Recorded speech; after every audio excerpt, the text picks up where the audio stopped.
Praise the lord. ప్రభు పేరిట మీ అందరికీ శుభాభివందనాలు తెలియజేసుకుంటున్నాను. ఈ దినము దేవునికి వాగ్దానం చూసుకున్నట్లయితే కీర్తన గ్రంథము 84వ అధ్యాయము 10వ వచనంలో చూసుకుంటే, నీ ఆవరణంలో ఒక దినము గడుపుట 1000 దినముల కంటే శ్రేష్టము.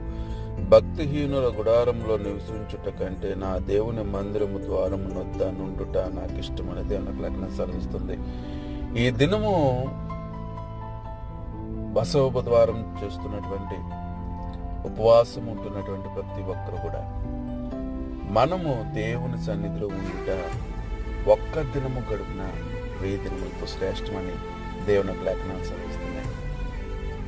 మనం ఒక దినము గడిపితేనే 1000 దినములతో శ్రేష్టమైతే మరి గడుపుతున్నటువంటి అనేక దినాలు ఇన్ని వేల దినాలుగా పోల్చబడుతుంది.